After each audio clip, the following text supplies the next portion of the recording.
Hello friends, welcome to Gargi classes. Date आज की 18 नवंबर 2020 और देख लेते हैं इंपॉर्टेंट आर्टिकल्स जो आज हम डिस्कस करेंगे। नंबर 1, ये वाला आर्टिकल है न्यू बिहार एंड ओल्ड। ये बिल्कुल काम का आर्टिकल नहीं है हमारे हिसाब से, यूपीएससी पॉइंट ऑफ व्यू या कोई भी competitive exam point of view, क्योंकि पॉलिटिक्स डिस्कस की हुई है। ये भी काम का नहीं है। ये आर्टिकल आज डिस्कस करेंगे देयर लॉर्डशिप्स एंड मास्टर्स, कि किस तरीके से हमारी जो डेमोक्रेसी के जो दो पिलर्स हैं, एग्जीक्यूटिव्स और प्लस में जुडिशरी, दोनों मिलकर के अपना एक बर्बरिक तरीके से, कहते हैं ना जिसको बार्बरिज्म, ठीक है, उसके बेसिस पे काम कर रहे हैं। तो यहाँ पर हम कुछ इश्यूज़ को जानने की कोशिश करेंगे। तो जुडिशरी की फंक्शनिंग के बारे में बात आए तो आप ये तो आर्टिकल आपको यूज़फुल लगेगा। कहीं पे अगर आपको लगे कि डेमोक्रेसी में किस तरीके से हमारा कंडक्ट हो रहे हैं, उन चीज़ों को लेके भी जानने की कोशिश करेंगे, ठीक है। नो शुगर कोटिंग, कि किस तरीके से अभी आपको पता है जो प्रोडक्शन बेस्ड जितनी भी इंडस्ट्रीज़ हैं उनमें इन्वेस्टमेंट को अट्रैक्ट करने के लिए गवर्नमेंट ने बहुत से अभी जो रीसेंट थर्ड फिस्कल स्टिमुलस दिया है, उसका पूरा सेगमेंट यहाँ पे क्लियर करना चाह रहे हैं यहाँ इस आर्टिकल के थ्रू, कि भाई किस तरीके से आप अट्रैक्ट करोगे फॉरेनर्स को या फिर आउट ऑफ इंडिया से इन्वेस्टमेंट को, अगर जो एग्जिस्टिंग जो पॉलिसीज़ हैं वो ही प्रॉपरली इम्प्लीमेंट नहीं होगी, ठीक है। तो इस आर्टिकल को एक बार आप देख लेना खुद से, क्योंकि इस आर्टिकल में ज़्यादा तो फैक्ट्स हैं। मेन चीज़ यही बताई जा रही है कि शुगर इंडस्ट्री की बात की जाए तो लगभग 2 लाख करोड़ रुपए ड्यू थे, वो भी टाइम पे रीपे नहीं हो पा रहे हैं। कहने का मतलब कुछ अमाउंट फिगर दिया हुआ है, मतलब जो स्कीम्स ऑलरेडी हैं उन स्कीम्स को अगर प्रॉपर इम्प्लीमेंट नहीं करोगे तो नई स्कीम बनाने से कोई फ़ायदा नहीं है। और अगर नई स्कीम आपने बना भी ली है तो अभी कोविड-19 की वजह से कहीं ना कहीं गवर्नमेंट के पास में पैसों की कमी है। चाहे वो जीएसटी कॉम्पनसेशन देने की बात करो गवर्नमेंट ऑफ इंडिया के द्वारा स्टेट गवर्नमेंट्स को, या फिर हम बात करें और दूसरी स्कीम्स में टाइम पे जो आउटले है वो प्रॉपर टाइम पे डिलीवर करना, तो उन सारी चीज़ों में प्रॉब्लम कहाँ आ रही है कि गवर्नमेंट के पास में भी अभी फंड्स अवेलेबल नहीं है, बहुत कम फंड्स हैं। तो पॉइंट एक ही चीज़ आती है कि चलो ठीक है, आपने पेपर्स पे तो वेल कंसीव्ड एक वेल एनविसाज्ड पॉलिसीज़ आपने बना दी, बट बात आ जाती है इम्प्लीमेंटेशन की। अगर आप इम्प्लीमेंट अच्छे से करोगे तो डेफिनेटली आउटकम अच्छे से मिलेगा। तो ये आर्टिकल आप ज़रूर से एक बार पढ़ लेना, ठीक है, क्योंकि अभी इस पेज से अपन ये वाला आर्टिकल अच्छे से डिस्कस करने वाले हैं। ये फिर नेक्स्ट आर्टिकल है Biden and the new diplomacy, किस तरीके से अभी यूएसए में जो न्यू इलेक्ट प्रेसिडेंट है जो बाइडेन, उनके आने से क्या क्या चेंजेस आएंगे। तो इसमें बहुत सारे पर्सपेक्टिव्स बताए हुए हैं, जिसमें क्लाइमेट चेंज भी अपने आप में अब ज़्यादा इंपॉर्टेंट होने वाला है। तो इंटरनेशनल ट्रेड को लेकर के भी जो बाइडेन कहीं ना कहीं डेडिकेटेड दिखेंगे। और आप देखोगे कि जो मल्टीलैटरल प्लेटफॉर्म्स है लाइक WTO, ऐसे प्लेटफॉर्म्स को रिवाइवल मिलने के स्कोप ज़्यादा दिखाई दे रहे हैं, क्योंकि डोनाल्ड ट्रंप ने कहीं ना कहीं इन मल्टीलैटरल प्लेटफॉर्म्स को इग्नोर किया था, ठीक है।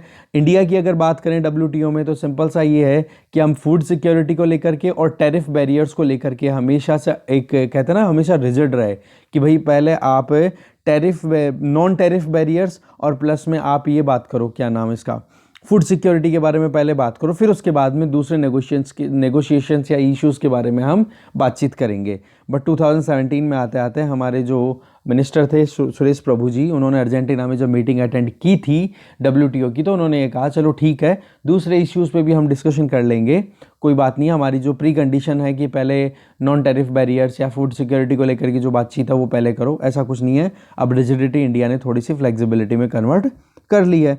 इसके अलावा थोड़ा सा वहाँ की डोमेस्टिक पॉलिटिक्स के बारे में बता रहे हैं। एक बार आप ज़रूर देख लेना कि ये वाला आर्टिकल भी, कि किस तरीके से आज का वर्ल्ड ऑर्डर है ना वो बिस्मार्किज्म की तरफ जा रहा है। मतलब क्या, बिस्मार्क कौन थे? जर्मनी को यूनिफाई करने के लिए बहुत इंपॉर्टेंट रोल प्ले किया था 1870s में।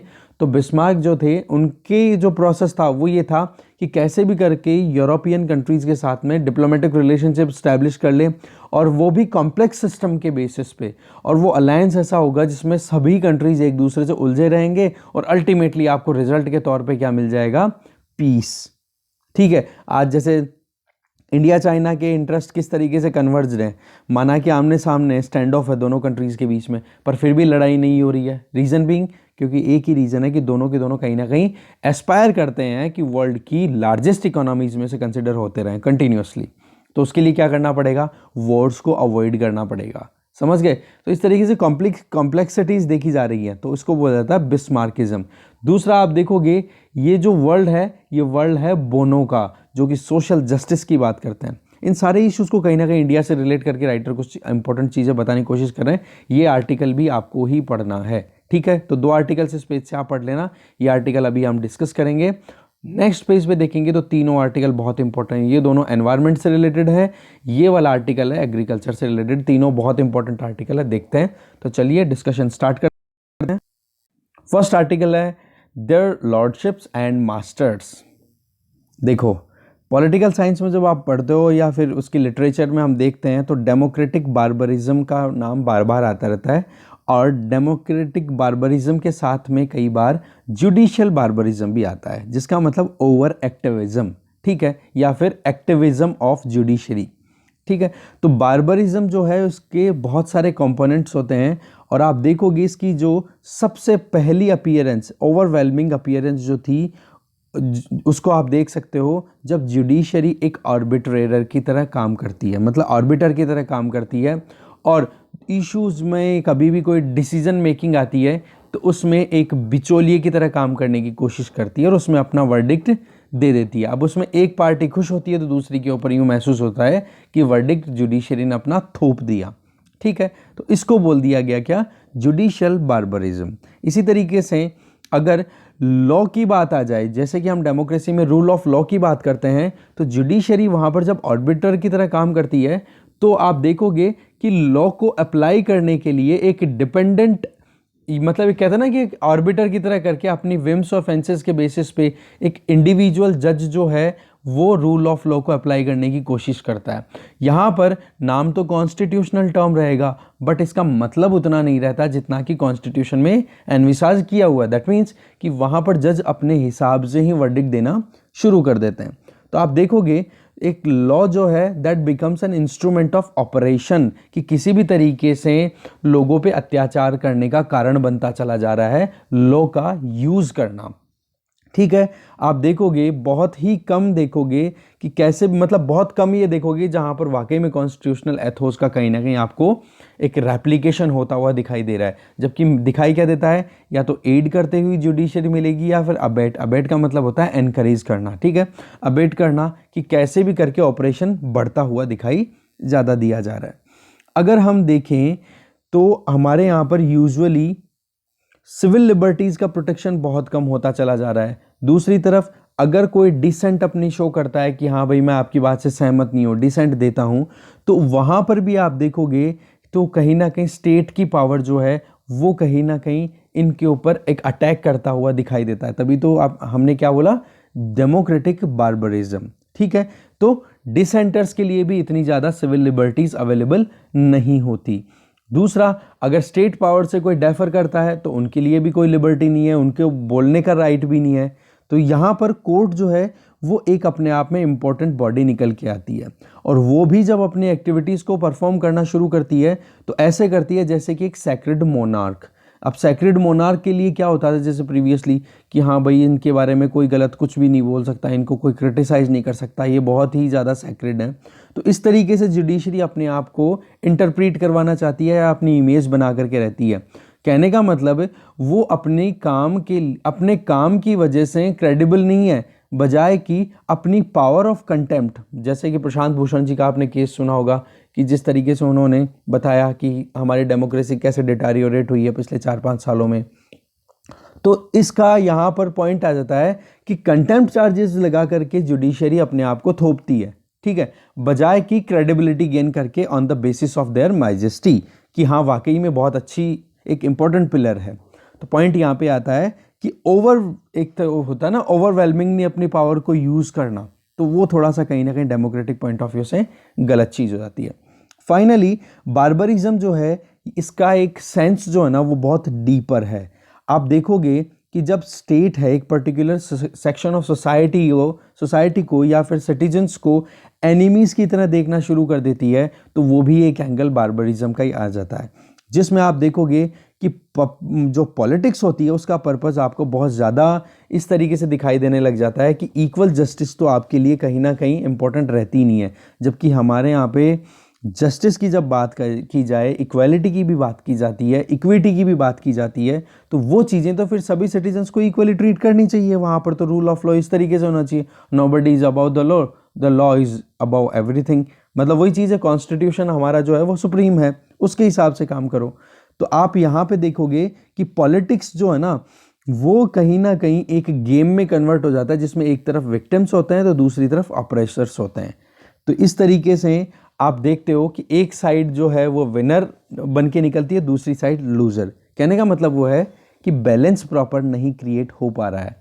अगर इंडियन सुप्रीम कोर्ट की हम बात करें तो ये कभी भी परफेक्ट नहीं रहा है। ऐसी बात नहीं है कि अभी ऐसी प्रॉब्लम आ रही है, डार्क पीरियड प्रीवियसली बहुत बार देखे हुए हैं, चाहे इमरजेंसी के पहले 1970s के टाइम में देखो, फिर बाद में PIL का कॉन्सेप्ट आया तो थोड़ी बहुत इमेज अपनी करेक्ट की, फिर उसके बाद में भी कई वर्डिक्ट ऐसे आए हैं जिनमें कहीं ना कहीं सुप्रीम कोर्ट की एक फंक्शनिंग पे सवाल उठाए गए हैं।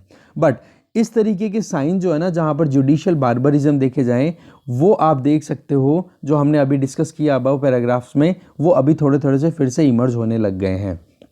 ये जो फिनोमेना है ना, ये न तो जस्ट है, और आप देखोगे कि इंडिविजुअल कोई एक पर्टिकुलर जज के लिए नहीं है या फिर इंडिविजुअल केस के लिए नहीं है, ये तो एक सिस्टमेटिक फिनोमेना बन के निकल रहा है कि हमारे इंस्टीट्यूशन में ये रूट मतलब जड़ों तक पहुंची हुई बात है। ग्लोबल ट्रेंड भी आप देखोगे, चाहे टर्की हो, चाहे पोलैंड हो, चाहे हंगरी हो, वहाँ की जुडिशरी भी जो है वो कहीं ना कहीं डेमोक्रेटिक बार्बरिज्म को सपोर्ट करती हुई दिखाई देती है। दूसरा आप देखोगे कि सारे जजेस जो हैं वो इस चीज़ में फंसे हुए नहीं है, बहुत से ऐसे जजेस भी हैं, कुछ ऐसे पॉकेट्स भी हैं जुडिशरी में या हमारे डेमोक्रेटिक सिस्टम में जो कि इस तरीके के सिस्टम को रेजिस्टेंट करते हैं, मतलब रोकने की कोशिश करते हैं। वो वाकई में चाहते हैं कि कॉन्स्टिट्यूशनल प्रोविजंस को ही अप्लाई किया जाए, वो चाहते हैं कि लिबर्टी मिले एक एक इंडिविजुअल को, एक कहते हैं कि ओकेजनल रिलीफ भी प्रोवाइड करते रहते हैं, बीच बीच में वर्डिक्ट देते हैं। जैसे अभी अर्नब गोस्वामी का केस है, तो अर्नब गोस्वामी को रिलीफ मिली और उसके बेसिस पे उनको एक कहते हैं ना इंटरिम बेल भी मिली है। तो वो जो चीज़ है वो कहीं ना कहीं दूसरे जो विक्टिम्स है जो अभी जेलों में बैठे हैं, जैसे जिनके ऊपर नेशनल सिक्योरिटी के बेसिस पे केस चल रहा है, या फिर उनको किसी भी UAPA जो अनलॉफुल एक्टिविटीज़ प्रिवेंशन एक्ट के बेसिस पे उनको जेल में डाला हुआ है, उनको अभी तक भी नहीं मिल पा रही है। तो कहने का मतलब एक सेगमेंट है जुडिशरी में जो कहीं ना कहीं डेमोक्रेटिक एथोस के लिए काम करता है, जो कहीं ना कहीं right to speech and expression को अपहेल्ड करने की बात करता है, जो लिबर्टी को इंश्योर करने के लिए पूरी कोशिश करता रह रहा है। तो आप यहाँ पर देखोगे कि रिलीफ प्रोवाइड करती है, तो इससे क्या है, एक तरीके से एक सेगमेंट जो है ना, जो ये रिलीफ प्रोवाइड करता है डेमोक्रेटिक वैल्यूज़ को, वो कहीं ना कहीं पूरी जुडिशरी का एक मास्क बन के निकल के आता है, थिन वेनीर। ठीक है, इसका मतलब हो गया एक मास्क की तरह की, जिसकी अब देखो इसी वजह से तो जुडिशरी की रिस्पेक्ट होती है। बट पॉइंट ये है कि इन चीज़ों को हम ज़्यादा आंसर में यूज़ करें तो बहुत ही बैलेंस वे में करना चाहिए इनको। ऐसे नहीं है कि पूरी की पूरी चीज़ें जो मैं बोल रहा हूँ, बस आपको सेंस आना चाहिए। यहाँ पे इंपॉर्टेंट चीज़ क्या है कि एक सेगमेंट ऐसा हो गया है जो बार्बरिज्म की तरफ जा रहा है, जहाँ पर सिविल लिबर्टीज़ को अपहेल्ड नहीं किया जा रहा। ठीक है, ये क्रिटिक्स का कहना है। ऐसे करके आप आंसर दोगे। तो सिम्टम्स क्या है बार्बरिज्म के? देखो, टाइमली हियरिंग नहीं होती है, बहुत सारे केसेस ऐसे हैं जो अभी तक भी अटके पड़े हैं, और इनमें आप देखोगे इलेक्टोरल बॉन्ड जिनका गवर्नमेंट ने इंट्रोडक्शन किया था कुछ और कह के कि भाई ट्रांसपेरेंसी आएगी पॉलिटिकल फंडिंग में, उस पूरे इशू को अभी तक भी नहीं सुना जा रहा है। इसके अलावा सुप्रीम कोर्ट ने या फिर बहुत सारे हाई कोर्ट्स जो हैं उन्होंने अपनी आर्बिट्रेरीनेस बेसिस पे ही बहुत सारे केसेस को होल्ड पे रखा है। अब चाहे वो सुधा भारद्वाज हो, चाहे आनंद तुलतुम्बडे हो, या फिर उमर खालिद, चलो उमर खालिद को तो थोड़ी बहुत माइनर रिलीफ दे दी गई है, या फिर NTCA बेस्ड जो इतने भी प्रोटेस्टर्स हैं उनको कहीं ना कहीं परेशानियों का सामना करना है, या फिर आप देखोगे सीनियर सिटीजन्स को भी बहुत सारी परेशानियों का सामना करना पड़ रहा है। जैसे कि 80 साल के एक वृद्ध जन जो कि सोशल एक्टिविस्ट हैं, उनके पार्किंसन की बीमारी है, या पार्किंसन में ब्रेन थोड़ा सा धीरे धीरे एक कहते हैं ना कि इन फंक्शनिंग थोड़ी थोड़ी कम होना शुरू हो जाती है, उनको कोई रिलीफ नहीं प्रोवाइड की जा रही है, उनको कोई हियरिंग नहीं हो रही है।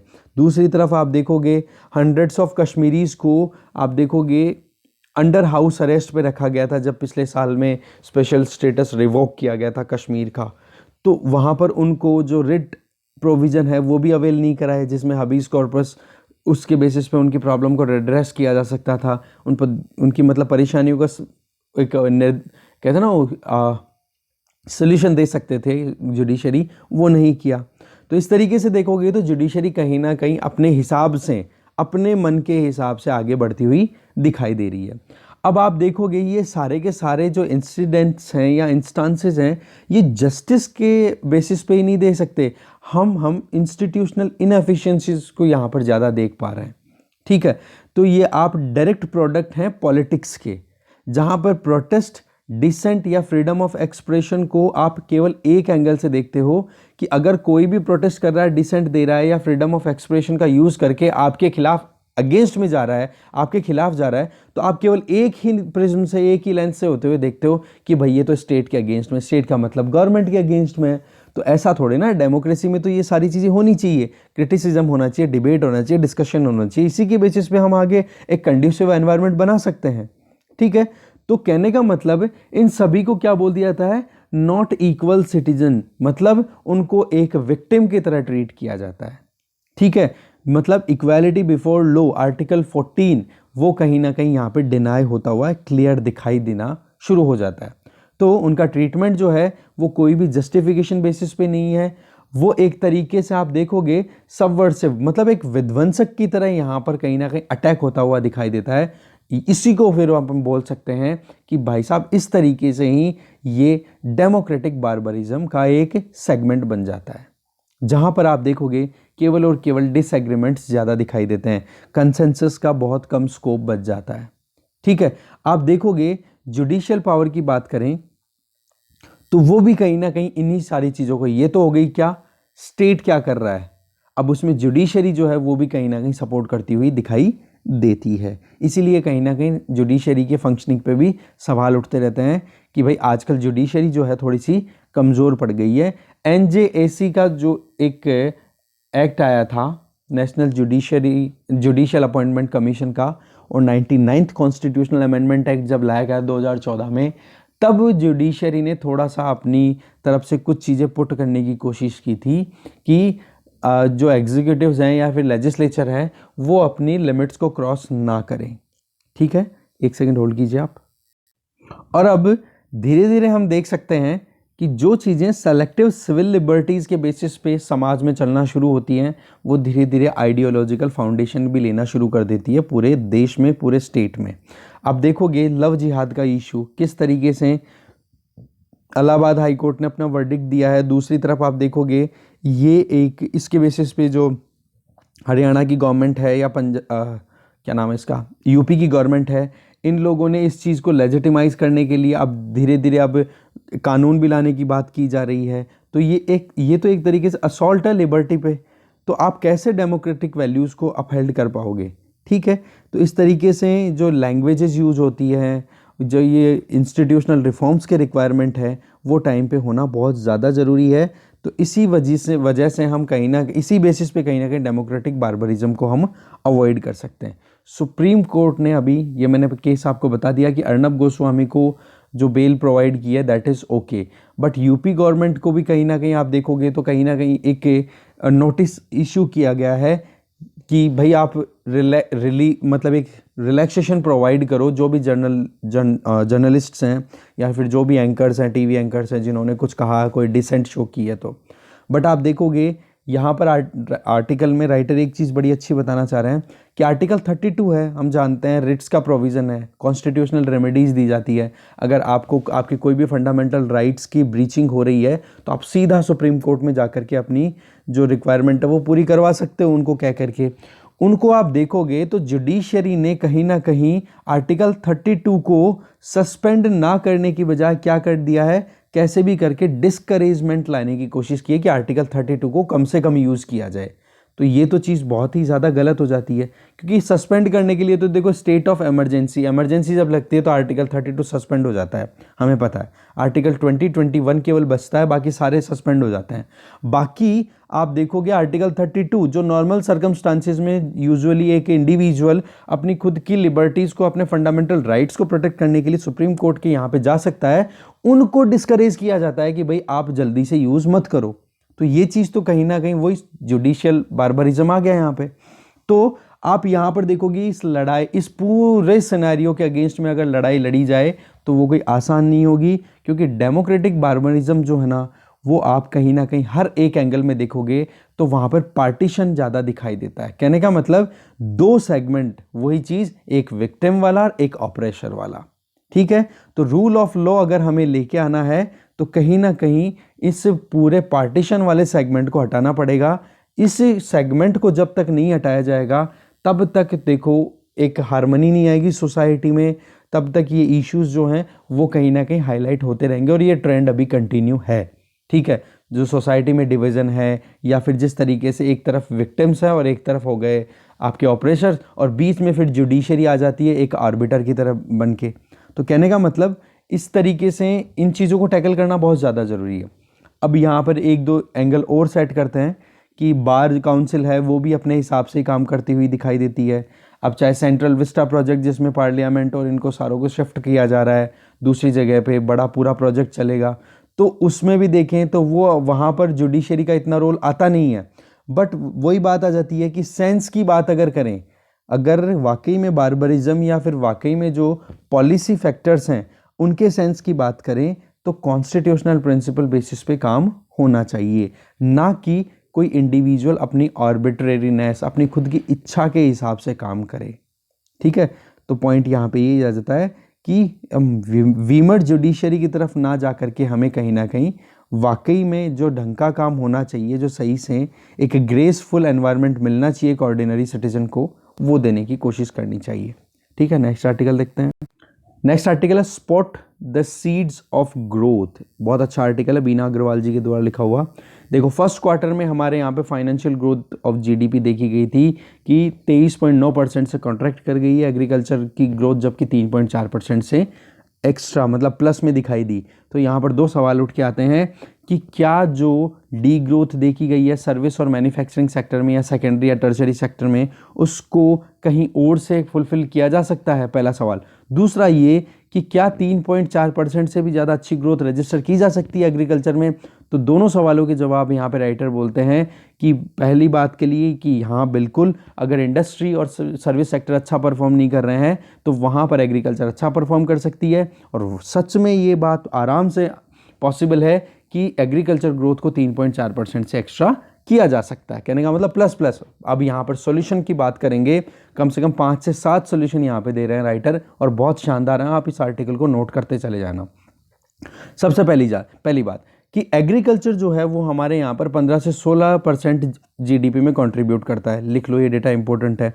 अब आप इसके कॉन्ट्रैक्शन को आप ओवरटर्न करो तो उस पर हमें कहीं ना कहीं ध्यान देने की ज़रूरत है, क्योंकि रूरल सेक्टर हमारे यहाँ पर भी अभी भी लगभग 75% पॉपुलेशन, अभी 2021 की सेंसस अब आएगी, बाकी 2011 की सेंसस के अकॉर्डिंग लगभग 69% पॉपुलेशन जो है वो रूरल है इंडिया की। तो वहाँ पर हमें कहीं ना कहीं अगर रूरल सेक्टर में एग्रीकल्चर एक्टिविटी अच्छे से परफॉर्म होती हुई दिखाई दे तो वहाँ पर इकोनॉमिक एक्टिविटीज़ भी कहीं ना कहीं बढ़ती हुई दिखाई देगी और ऑटोमेटिकली रूरल रीजन का ट्रांसफॉर्मेशन हो जाएगा। तो माइग्रेशन भी नहीं होगा, सिटीज़ में बेकार कंडीशन में भी नहीं रहना पड़ेगा उन लोगों, गाँव में वहाँ पर सेल्फ सफिशिएंसी आ जाएगी, डिमांड बढ़ेगी तो इकोनॉमी में बढ़ना शुरू हो जाएगी। कहने का मतलब एग्रीकल्चर अपने आप में एक की है, इस पर ध्यान देने की ज़रूरत है। हमें कहीं ना कहीं एक प्री ऑक्यूपेशंस को कम करना पड़ेगा कि भाई प्राइस ज़्यादा होगी या फिर मार्केट अच्छा काम करेगा तो उसके लिए फार्मर्स को बहुत ज़्यादा प्रोडक्शन करना पड़ेगा ग्रेन्स का, उसी के बेसिस पे उनका हो सके। अरे भाई ग्रेन के अलावा और भी तो ऑप्शंस है ना, उन पे क्यों नहीं ध्यान देते आप। अब अगर ग्रीन शूट की बात करें उसकी बजाय अगर हम एग्रीकल्चर से अलाइड जो सेक्टर्स हैं उन पर भी तो ध्यान दिया जा सकता है ना। अगर इंडिया की बात करें तो इंडिया में 44% ही केवल इरिगेबल एरिया है जहां पर इरिगेशन फैसिलिटी अवेलेबल है। रिमेनिंग कितना एरिया, लगभग 56% एरिया ऐसा रह गया जो कि किस पे डिपेंडेंट है, रेन वाटर पे, समझ गए, मॉनसून पे डिपेंडेंट एग्रीकल्चरल एक्टिविटीज़ होती हैं। तो इस वजह से कहीं ना कहीं ज़्यादा प्रॉब्लम का सामना करना पड़ता है एग्रीकल्चर प्रोड्यूस को, क्योंकि आपने क्या दिमाग लगाया यहाँ पे, केवल ग्रेन प्रोडक्शन की बेसिस पे ही आप एग्रीकल्चर में ज़्यादा एक्स्ट्रा इनकम कर सकते हो, तो वो चीज़ तो कैसे पॉसिबल होगी केवल एक ही सेगमेंट में। दूसरा, इरिगेशन फैसिलिटी कम है तो हम ग्राउंड वाटर को एक्सप्लॉइट करते हैं और लगातार जो ग्राउंड वाटर का लेवल है वो गिरता चला जा रहा है। सॉइल में आप फर्टिलाइज़र एक जैसा रिपीटेडली चावल ही चावल उगाए जा रहे हो, तो भाई आप एक ही जैसी अगर फसल लगाओगे तो उसमें तो जो न्यूट्रिएंट है उसकी कमी आ जाएगी। क्रॉप रोटेशन होना ही चाहिए। इसके अलावा देखोगे एक्सटेंसिव सर्विसेज जो हैं वो काम नहीं करती। क्यों? क्योंकि हमारे यहाँ पर छोटे छोटे फ्रेगमेंटेड फार्मिंग एरियाज़ हैं, एक दो एकड़ का है, एक कोई हाफ एकड़ का है, और रही सही में क्लाइमेट चेंज में स्पीड आना। तो इन सभी चीज़ों को ध्यान में रखते हुए हमें आगे बढ़ना पड़ेगा। केवल यही नहीं कि भाई प्राइस अच्छी मिलनी चाहिए और फार्मर के खेत से जो है गेहूँ और चावल अच्छे प्रोडक्शन होना चाहिए, इसके अलावा और भी चीज़ें हैं भाई, उन पर भी ध्यान दो।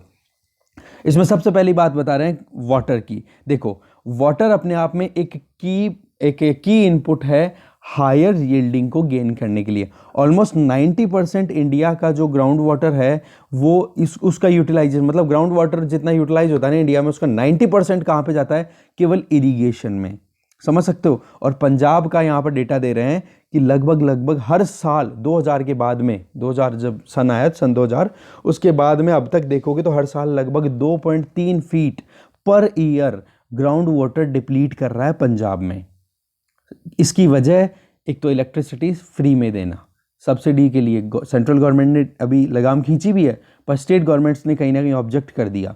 क्योंकि इलेक्ट्रिसिटी फ्री आती है, पंप चला करके फ्री हो जाते हैं, सब्सिडी मिल जाती है, बस उसमें फिर बाद में एक जुडिशियस यूज़ नहीं होता है पानी का। हाँ, केवल एक वेस्ट बंगाल ऐसा स्टेट है हमारे देश में जहाँ पर ग्राउंड वाटर जब निकलता है उसका यूज़ किया जाता है, तो वहाँ पर मीटर लगाए हुए हैं कि कितना पानी यूज़ किया गया है।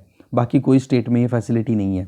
तो लगभग 2030 आते आते इंडिया के जितने भी ग्राउंड वाटर ब्लॉक्स हैं उनमें से 65% तो ओवर एक्सट्रैक्टेड हो जाएंगे, ये वर्ल्ड बैंक ने कहा है। ये डेटा बहुत इंपॉर्टेंट है भाई, ये नोट डाउन कर लेना, कुछ भी मिसिंग नहीं होना चाहिए। तो इससे ज़्यादा हम देखें तो लगभग 86% जो फार्मर्स हैं वो आप देखोगे लगभग फ्रेगमेंट्स में काम कर रहे हैं। कभी 2 हेक्टेयर है या फिर 2 हेक्टेयर से कम उनके पास में ज़मीन है। और 75 से 80% जो है वो अगर उधार लेते हैं तो इनफॉर्मल सेक्टर से लेते हैं, उनके पास में फॉर्मल सेक्टर का एक्सेसिबिलिटी है ही नहीं। ये सबसे बड़ी प्रॉब्लम है। ठीक है, कभी किसी मतलब कहते हैं ना किसी साहूकार से ले लेते हैं, मनी लेंडर से ले लेते हैं। और 70% अगर बात करें तो लगभग 4 से 70% की बात करें तो लगभग 4 से 5% ही मार्केट में जाता है सरप्लस वीट और राइस का, चाहे सरप्लस स्टेट के पास में कितना ही हो। कहने का मतलब ये है कि एडिशनल जितना भी वीट और राइस प्रोड्यूस होता है वो मार्केट तक प्रॉपर टाइम पे पहुंच ही नहीं पाता। लगभग 6 से 12% जो है वो मंडियों में होता है और केवल कुछ लोग ही ऐसे हैं जिनको एमएसपी के भाव मिल पाते हैं। फार्म इनकम की बात करें तो ये लो है और इरेटिक है, कंटिन्यू नहीं है। ऐसा नहीं है कि हाँ फिक्स है कि हर साल एग्रीकल्चर इतनी होगी, प्रोडक्शन इतना होगा और कम से कम 4-5 लाख रुपए तो साल का कमाई लेगा एक एग्रीकल्चर एक्टिविटी करने वाला फार्मर जो है। ऐसा कुछ नहीं है, कभी 2 लाख आते हैं, कभी 5 लाख आते हैं और कभी हो सकता है नुकसान में चले जाएं, क्योंकि मानसून बेस्ड है हमारे यहाँ पूरा सिस्टम, और भी बहुत सारे फैक्टर्स जो हम जानेंगे आगे। आप देखोगे कोविड-19 ने अब गरीबी ज़बरदस्त बढ़ा दी है। एग्रीकल्चर जो है वो अकेला एक ऐसा इंजन नहीं हो सकता कि जो लुब्रिकेट कर सके। तो पॉइंट यहाँ पे आता है, तो क्या किया जाए जी? तो एग्रीकल्चर को देखो हम बेटर बना सकते हैं, कुछ और सेगमेंट पे ध्यान देते हैं जिनको बोलते हैं अलाइड सेक्टर, जैसे लाइफ स्टॉक्स, फिशरीज, फॉरेस्ट्री। इस पर भी ध्यान देके हम हमारी इकोनॉमी की ग्रोथ को रजिस्टर अच्छे से कर सकते हैं। नॉन फार्म रूरल एक्टिविटीज़ को एक कहते हैं ना कि बढ़िया इंक्रीज कर सकते हैं। आप देखोगे एग्रीकल्चर जो है लगभग 46% ऑफ आवर एक कहते हैं ना नेट डोमेस्टिक प्रोडक्शन में पार्टिसिपेट करती हुई दिखाई देती है। मतलब नॉन फार्म रूरल एक्टिविटीज़ जो है ना, अगर एग्रीकल्चर के साथ में ले रूरल रीजन में तो लगभग 46% एनडीपी, मतलब नेट डोमेस्टिक प्रोडक्ट। अगर जीडीपी में डेप्रिसिएशन मतलब टूट फूट को ये निकाल दो ना जीडीपी में से, तो एनडीपी आ जाएगी।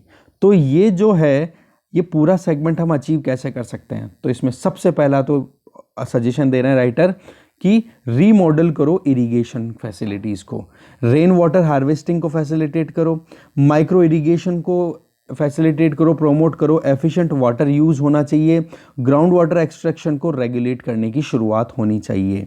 1999 से 2009 के बीच में, अब ये इंपॉर्टेंट हमारे लिए इतना ही है भाई, ठीक है। अब आगे तो अब देखो इस तरीके से दिए जाते हैं, कितना गजब तरीके से। आप एडिटोरियल को पूरा पढ़ोगे समझोगे ना, ये अपने आप में ऐसेज ही होते हैं। देखो ये क्या लिख रहे हैं, यहाँ पे सजेशन दे दिया, अब यहाँ पे सब्सटेंशिएट कर दिया, एग्जाम्पल दे दिया।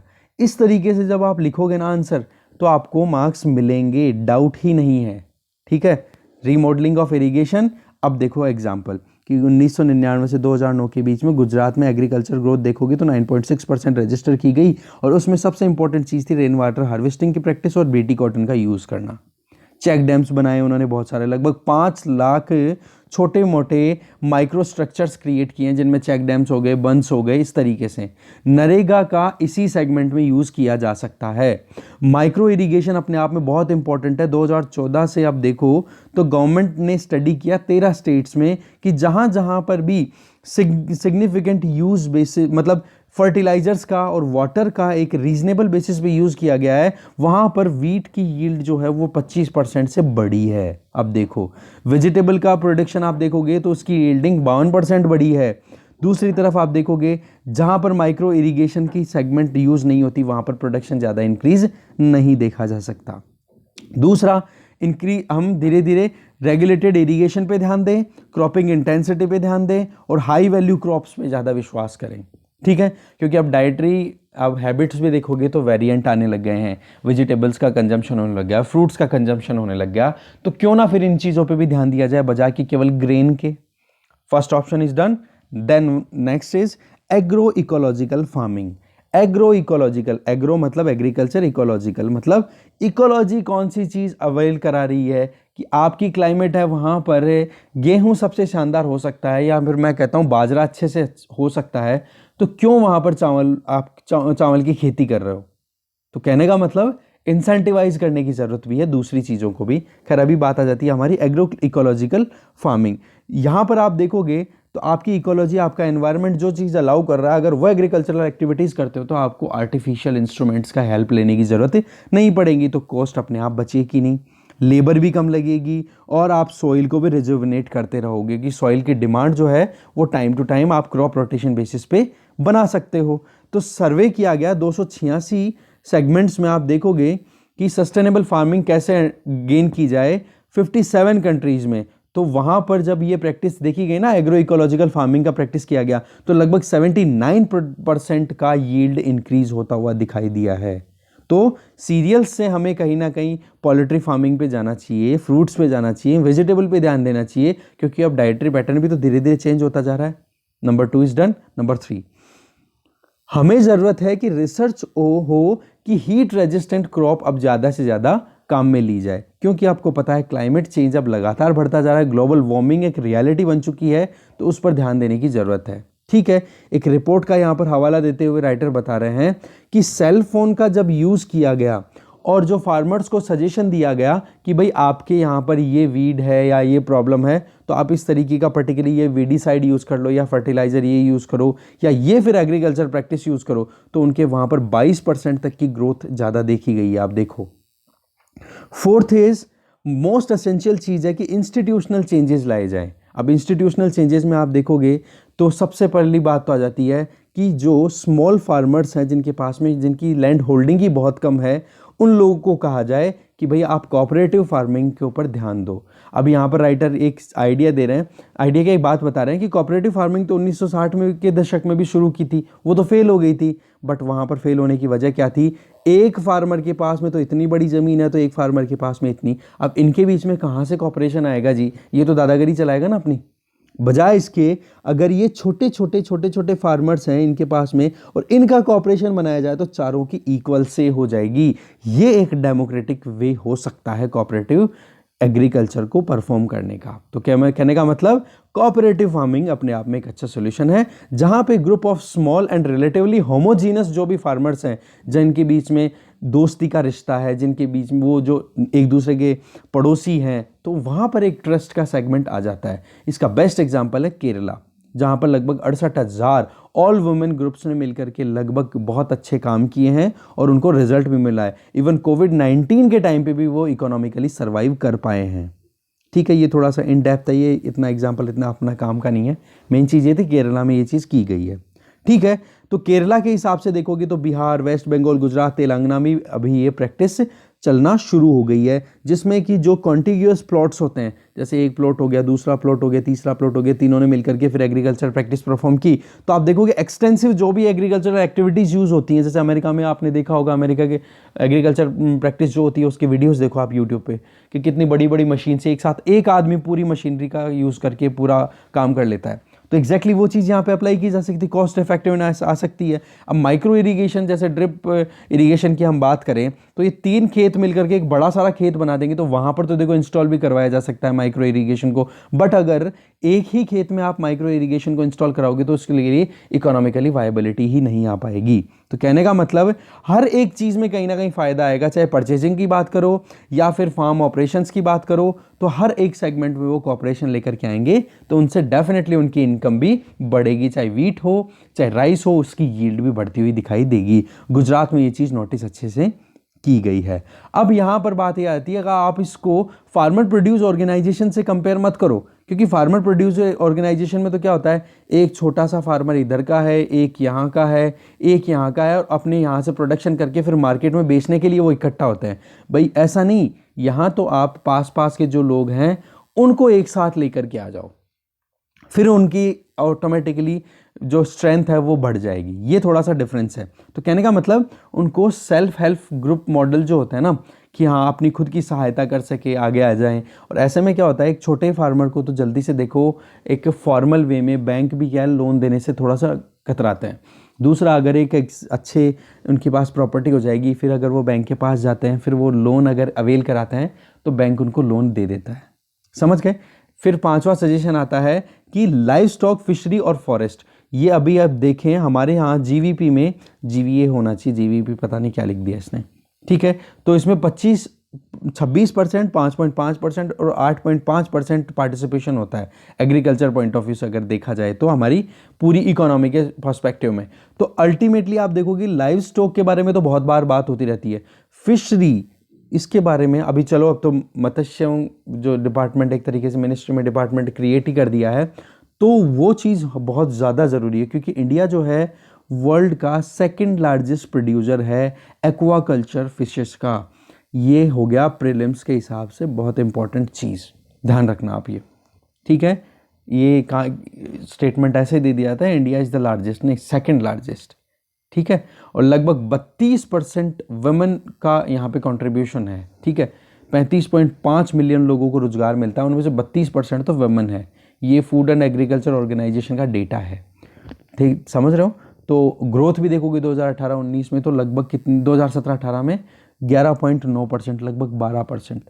सिमिलरली फॉरेस्ट्री की बात भी की जाए तो जब से हमारे यहाँ पे कोऑपरेटिव जो कम्युनिटी कोऑपरेशन की बात की गई है, उसके बाद में आप देखोगे तो लगभग हमारे फॉरेस्ट कवर इंडिया में 21.5% तक बढ़ गया है, और टारगेट हमारा 23%। तो इजीली आप गेन कर लोगे। फॉरेस्ट प्रोटेक्शन भी होती है, प्लांटेशन भी होती है, बायोडाइवर्सिटी का रिस्टोरेशन भी होता है, तो इको टूरिज्म भी आता है। इससे क्या होती है, बहुत सारी जॉब्स भी क्रिएट हो जाती है। फाइनली राइटर एक चीज़ और बताते हैं कि हमें ज़रूरत है कि हम स्ट्रेंथन करें फार्मर्स को, रूरल फार्म और नॉन फार्म एग्रीकल्चरल एक्टिविटीज़ को, क्योंकि रूरल इनकम की अगर बात करें तो लगभग 61%, लगभग 61% इनकम जो है गाँव की वो नॉन फार्म एक्टिविटीज़ से आती हैं। तो ये अपने आप में एक वास्ट अंडर टैप्ड पोटेंशियल है, इस पर ध्यान देने की ज़रूरत है, जिसमें आप एग्रो प्रोसेसिंग पे ध्यान दे सकते हो, मशीन टूल्स पे ध्यान दे सकते हो, एग्रो मशीनरी जैसे कि थ्रेशर और ये आपने देखी होंगी कभी गाँव में गए हो तो, या फिर सिटीज़ में भी जो छोटे मोटे खेत आसपास में होंगे तो आपने देखे होंगे। फार्म टूरिज्म प्रमोट होता है, हेल्थ एंड एजुकेशन हो गई, सर्विसेज हो गई, इनमें कहीं ना कहीं गाँव के जो लोग हैं उनका रोल बहुत अच्छे से बढ़ाया जा सकता है। एग्रीगेट डिमांड ऑटोमेटिकली बढ़ेगी जब रोजगार बढ़ेगा, इससे क्या होगा, एक एक्सपेंडिचर इलास्टिसिटी आ जाती है, ठीक है। जिसके हिसाब से अगर हम देखें तो आप सीधा सा क्लियर कॉन्सेप्ट देखो कि हमें इनकम के बॉटम तक पहुंचना पड़ेगा। मतलब कि जितने भी बॉटम में रहने वाले लोग हैं उनके पास में अगर 50% की इनकम इंक्रीज होती है तो वो डिमांड डेफिनेटली लोकल प्रोडक्ट्स के लिए बढ़ाएंगे, तो गाँव में और रोजगार पैदा होगा। तो कहने का मतलब यही हो गया कि हमें एग्रीकल्चर और उससे अलाइड सेक्टर को ट्रांसफॉर्म करने की ज़रूरत है। एक सिनर्जी बेस्ड, एक क्रिएटिव कंड्यूसिव एनवायरनमेंट बनाने की ज़रूरत है, जिससे कि नॉन फार्म रूरल इकोनॉमी भी अच्छे से परफॉर्म करती हुई दिखाई देगी। तो डेफिनेटली हमारी रूरल कम्युनिटी भी स्ट्रांग बनेगी और उसका रिजल्ट डेफिनेटली हमें देखने को मिलेगा नेशनल लेवल पे।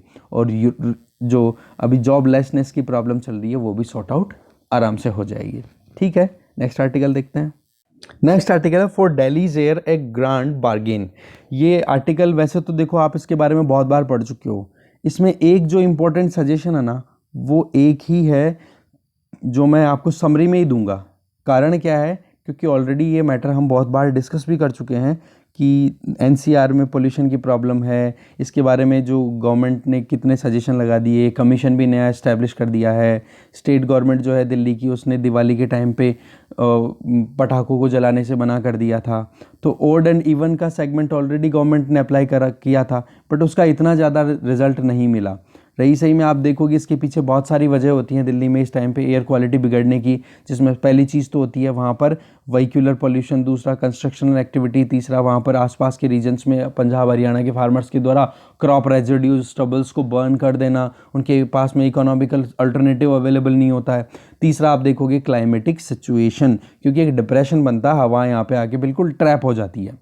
तो ये सारी चीज़ों से आप देखोगे एक टॉक्सिक एयर को ब्रीथ करना पड़ता है। तो यहाँ पर राइटर जो हैं वो सजेशन देना चाह रहे हैं कि नोबेल प्राइज़ विनर, जिनका नाम 1991 में जिनको मिला था इकोनॉमिक्स में, रोनाल्ड कोएज, तो उन्होंने एक थ्योरी दी थी अपना एक पेपर पब्लिश किया था 1960s में, और कहा था कि कैसे भी करके दो प्राइवेट पार्टीज़ के बीच में अगर प्रॉपर्टी शेयर होती है, ये बहुत अच्छा सेगमेंट है, आप थोड़ा सा इसको पढ़ेंगे अपन इसको पैराग्राफ को, कि जब कोई भी प्रॉपर्टी है, उस प्रॉपर्टी में दो प्राइवेट पार्टनर्स हैं, उनके बीच में अगर नेगोशिएशंस करने हैं, अगर सही सेटलमेंट करना है, कोई प्रॉब्लम आ रही है, बार्गेनिंग उनके बीच में सेटल आउट करनी है, तो वो बहुत ही ज़्यादा एफिशिएंटली तब हो पाएगा जब आप ट्रांजैक्शन कॉस्ट को जीरो कर दोगे। मतलब जब बातचीत चल रही है उस कॉस्ट को रिड्यूस कर दोगे तो वो बात करने से नहीं कतराएंगे।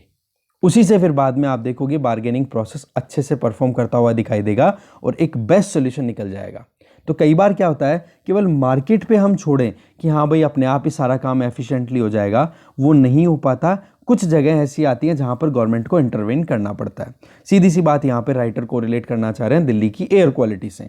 दिल्ली की अगर बात की जाए तो दिल्ली में यहाँ पर 4 इंपॉर्टेंट स्टेक होल्डर्स आ जाते हैं, 4 गवर्नमेंट्स आ जाती हैं, जिनमें पंजाब हरियाणा की फुल फ्लेजेड गवर्नमेंट्स और दिल्ली की गवर्नमेंट आ गई, और प्लस में गवर्नमेंट ऑफ इंडिया, 4 गवर्नमेंट्स का आ गया।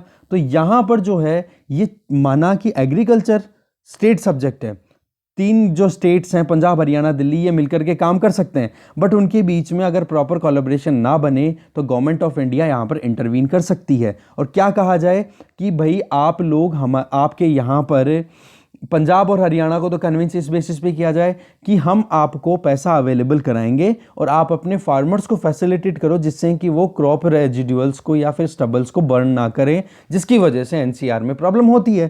तो इस चीज़ के लिए तो पंजाब और हरियाणा की गवर्नमेंट का काम होगा। दूसरी तरफ दिल्ली गवर्नमेंट को ये कन्विंस किया जाए कि आपके लोगों को मतलब टॉक्सिक एयर को इनहेल करना पड़ रहा है, तो आपके लोगों को कहो कि भाई हेल्दी एयर के लिए आपको थोड़ा सा टैक्स एक्स्ट्रा देना पड़ेगा। तो एक तरफ से तो टैक्स कलेक्शन किया जाए दिल्ली के जो रेजिडेंट्स हैं उनसे, और दूसरी तरफ उनका उस पैसे का ट्रांसमिशन किया जाए फार्मर्स के लिए, कि जिससे कि वो, जैसे हैप्पी सीडर का एक नाम आया था, हैप्पी सीडर जैसी मशीन्स का यूज़ करना वो शुरू करें। कहने का मतलब हो गया डिस्ट्रीब्यूटिव आपकी यहाँ पर डेमोक्रेसी आ रही है।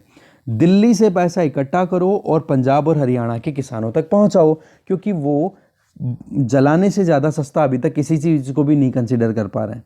तो क्लीन एयर अगर चाहिए तो क्लीन एयर टैक्स या सेस अप्लाई किया जा सकता है, और इससे क्या होगा, पंजाब और हरियाणा के फार्मर्स को हम थोड़ा सा कन्विंस कर सकते हैं, भाई अबंडन करो आप बर्निंग को, ठीक है, और आपको बढ़िया तरीके से ये चीज़ अवेल कराई जा सकती है। ये ही एक इंपॉर्टेंट सजेशन यहाँ पे दिया जा रहा है। मार्केट सेटलमेंट में आप फ्री नहीं छोड़ सकते हो, क्योंकि वही बात फिर तो पॉलिटिक्स से अटक जाएगी, सब वो अपने अपने पॉलिटिक्स वाले हाथ सेकना शुरू कर देंगे। तो यहाँ पर गवर्नमेंट ऑफ इंडिया को एक मीडिएटर की तरह काम करना चाहिए। एक तरफ दिल्ली पंजाब हरियाणा की गवर्नमेंट हो और दूसरी तरफ हो जाएंगी दिल्ली की गवर्नमेंट। पंजाब हरियाणा की गवर्नमेंट तो रिप्रेजेंट करेगी उनके फार्मर्स को और दिल्ली की गवर्नमेंट रिप्रेजेंट करेगी उनके सिटीजन्स को। सिटीजन्स पे सेस लगाया जाएगा तो दिल्ली गवर्नमेंट कलेक्ट करेगी और फिर उसको अवेल करेगी ट्रांसमिशन को कि दिल्ली गवर्नमेंट से वो पैसा ट्रांसमिट हो जाए किनके पास में, पंजाब की गवर्नमेंट के पास में और हरियाणा गवर्नमेंट के पास में, और वो पैसा पहुंचना चाहिए फार्मर्स के पास में, जिससे कि वो फिर बाद में अच्छी एफिशिएंट टेक्नोलॉजी यूज करें। यही अपने आप में एक बेस्ट सोल्यूशन है। ओके, नेक्स्ट आर्टिकल डिस्कस करते हैं। नेक्स्ट आर्टिकल है don't give in to carbon guilt. अभी देखोगे कोविड-19 के बाद के टाइम पे 75वीं यूनाइटेड नेशन जनरल असेंबली का जो सेशन हुआ 100% फुली वर्चुअल मोड में हुआ था। ये पहली बार हुआ था, पर उस वर्चुअल मोड में आपने देखा चाइना ने एक अनाउंसमेंट किया कि वो 2060 आते आते कार्बन न्यूट्रल हो जाएगा, नेट ज़ीरो एमिशन को गेन करना। नेट ज़ीरो का मतलब कि जितना एमिशन हो रहा है चाइना की लैंड से, उतने एमिशन को, उतनी गैसेस को ट्रैप करने की व्यवस्था भी चाइना बना लेगा। कहने का मतलब नेट ज़ीरो एमिशन। तो इस तरीके से ये अपने आप में एक वेलकम स्टेप था कि एक लार्जेस्ट कार्बन एमिटर कंट्री ने इस तरीके की कमिटमेंट ली है। और चाइना ने जैसे ही ये अनाउंसमेंट किया है तब से global engagement point of view से क्लाइमेट चेंज या ग्लोबल वार्मिंग का जो सेगमेंट है उसमें इंडिया को उस एंगल से अब स्क्रूटिनाइज करना शुरू कर दिया कि क्या वाकई में इंडिया जो है पेरिस क्लाइमेट एग्रीमेंट हुआ था 2015 में, उसके बेसिस में इंडिया परफॉर्म करता हुआ दिखाई दे रहा है। तो यहां पर आप देखोगे इंडिया का जो एग्जिस्टिंग इंडिया का अगर हम देखें पेरिस क्लाइमेट चेंज एग्रीमेंट के बेसिस पे, तो इंडिया जो कुछ भी कर रहा है वो बहुत शानदार कर रहा है। ठीक है, क्लाइमेट एक्शन ट्रैकर के बेसिस पे, उसके रिपोर्ट के बेसिस पे देखें तो इंडिया अगर लगभग 33 ऐसे कंट्रीज़ हैं जो कि कहीं ना कहीं क्लाइमेट चेंज के खिलाफ में जाने की कोशिश कर रहे हैं, बहुत अच्छे से कुछ पॉलिसीज़ भी बना रहे हैं, इम्प्लीमेंट भी कर रहे हैं, क्लाइमेट कमिटमेंट्स को पूरा भी करने की कोशिश कर रहे हैं। उन डेवलपिंग कंट्रीज़ में से इंडिया जो है 6 कंट्रीज़ में से एक है। आप देखोगे 33 ऐसे कंट्रीज़ हैं जिनमें से इंडिया छठा है, एक मतलब 6 कंट्रीज़ में से एक है। दूसरा G20 कंट्रीज़ जो हैं उनमें से पेरिस क्लाइमेट चेंज एग्रीमेंट के अंडर में जो कमिटमेंट्स थे उसके लिए जिस पाथ पे चलना चाहिए उन पर केवल इंडिया इकलौता ऐसा देश है, केवल एक देश G20 में से जिसका टारगेट क्या है कि कैसे भी करके ग्लोबल वार्मिंग को 2 डिग्री से ज़्यादा ना बढ़ने दिया जाए as compare to pre industrial era. ठीक है, इंडस्ट्रियल रेवोल्यूशन से पहले के टाइम की बात कर रहे हैं। ठीक है, तो आप देखोगे इंडिया अपने खुद के कार्बन इंटेंसिटी रिडक्शन के बेसिस पे जो टारगेट बना के काम कर रहा है वहाँ पर अच्छा परफॉर्म करता हुआ दिखाई दे रहा है। Non fossil fuel based electricity growth की बात करो तो वो भी अब लगातार बढ़ती चली जा रही है। तो यहाँ पर राइटर एक चीज़ बोल रहे हैं कि 2030 का टारगेट है तो 2030 से पहले अचीव कर लेगा। हाँ, ये चीज़ ठीक है कि इंडिया ओवर अचीव नहीं कर पाएगा बट अपने टारगेट्स को अचीव तो कर लेगा। अगर हम देखें क्लाइमेट एक्शन ट्रैकर के बेसिस पे तो इन्होंने हाईलाइट किया है कि जो न्यू कमिटमेंट चाइना ने लिए हैं वो अपने आप में एक नया सेगमेंट और एक नया फेज ओपन कर देते हैं, क्योंकि अब कोविड-19 से अब धीरे धीरे रिकवरी के बेसिस पे भी आगे बढ़ेंगे। ये बात ठीक है कि चाइना का जो कमिटमेंट है वो ग्लोबल वार्मिंग को जो कंट्रोल करने की बात है उस पर इम्पैक्ट आप 2100 आते आते देखोगे तो केवल 0.2 से 0.3 डिग्री तक का ही डिक्रीमेंट या फिर कंट्रोलिंग देखी जाएगी, 2 डिग्री तक का भी नहीं है। बट फिर भी वो अपने आप में देखोगे तो ठीक है, कुछ तो अच्छा हो ही रहा है। यूएस जैसे कंट्री से तो ठीक ही है, क्योंकि यूएस ने तो बिल्कुल ही डिक्लाइन कर दिया डोनाल्ड ट्रंप ने। अब ठीक है कि जो बाइडन आ गए हैं तो थोड़ा बहुत स्कोप दिख रहा है कि अब वो क्लाइमेट चेंज को लेकर के थोड़ा सा सीरियस स्टांस लेंगे। तो ये चाइना का जो सेगमेंट है that is highly insufficient, but हम इंडिया का जो सेगमेंट है वो देख सकते हैं। जो इंडिया देखो 4th लार्जेस्ट एमिटर है, फिर भी अपने कमिटमेंट्स के बेसिस पे काम कर रहा है, इन सिंक्रोनाइजेशन प्रॉपर आउटकम भी मिल रहा है। तो वो आप देखोगे तो इंडिया अपने टारगेट्स को ईजिली अचीव कर लेगा। इंडिया और चाइना का अगर देखें तो इकोनॉमिक डेवलपमेंट का देखें तो दोनों में आप बहुत ज़्यादा वेरिएशन देखोगे। पॉलिटिकल सिनेरियो देखो या फिर इकोनॉमिक डेवलपमेंट, दोनों को देखोगे तो बहुत ज़्यादा वेरिएशन आपको फील होगा, क्योंकि डेवलपमेंट और ग्रोथ में देखोगे तो इंडिया अभी भी अर्ली स्टेज में है। फर्स्ट गोल जो है इंडिया की वो है कि कैसे भी करके एडिक्वेट इंफ्रास्ट्रक्चर अवेल कराई जाए ऑल इंडियन सिटीजन्स को। इसके लिए बहुत सारे मेजर्स भी लेने की ज़रूरत है। अब यहाँ पर हमारे यहाँ पर मेजर डेफिसिट ज़्यादा है, मतलब जो कदम उठाए जाने चाहिए वो थोड़े से कम है। अभी आप देखोगे इंडिया में एनर्जी कंजम्पशन का, तो इंडिया में एक individual 0.6 tons of oil equivalent energy का यूज़ करता है एक साल में, जबकि चाइना में आप देखोगे तो वो ही 2.36 टन का यूज़ होता है। इसी तरीके से आप देखोगे OECD में तो लगभग OECD में 4 टन तक का ऑयल इक्विवेलेंट एनर्जी कंजम्पशन है पर कैपिटा, एक इंडिविजुअल के बेसिस पे एक साल में। तो आप इंडिया का देखो कितना कम है, तो इसको थोड़ा सा बढ़ाने की ज़रूरत है इंडिया को। बट वही चीज़ है कि हम कैसे बढ़ा सकते हैं, एक तो कॉस्ट इफेक्टिव मैनर होना चाहिए, और दूसरा क्या होना चाहिए कि रिन्यूएबल्स बेसिस पे जा सकते हैं, जिससे कि एनर्जी कंजम्पशन भी बढ़े और पॉल्यूशन भी ना बढ़े। तो कॉस्ट इफेक्टिवनेस की अगर बात करें तो देखो धीरे धीरे ग्लोबल सिनेरियो में या ग्लोबल ट्रेड की बात की जाए तो वहाँ पर आपको सोलर फोटोवोल्टाइक सेल्स हैं, उनकी भी रेट में रिडक्शन देखने को मिलता है, तो बैटरी प्राइसेस में भी कमी आ रही है। तो इसका फ़ायदा ज़रूर इंडिया उठा भी रहा है, और लगातार आप देख सकते हो इंटरनेशनल सोलर अलायंस, जिसका हेडक्वार्टर भी गुरुग्राम में स्टैब्लिश किया गया है, तो इंडिया उसमें एक लीडिंग कंट्री है, आप देख सकते हो। तो रिन्यूएबल इलेक्ट्रिसिटी अपने आप में बहुत इंपॉर्टेंट रोल प्ले कर देगी, ठीक है ना। इससे आप देख सकते हो कॉस्ट कॉम्पिटिटिवनेस आ जाएगी, तो इलेक्ट्रिसिटी अब धीरे धीरे कोल की बजाय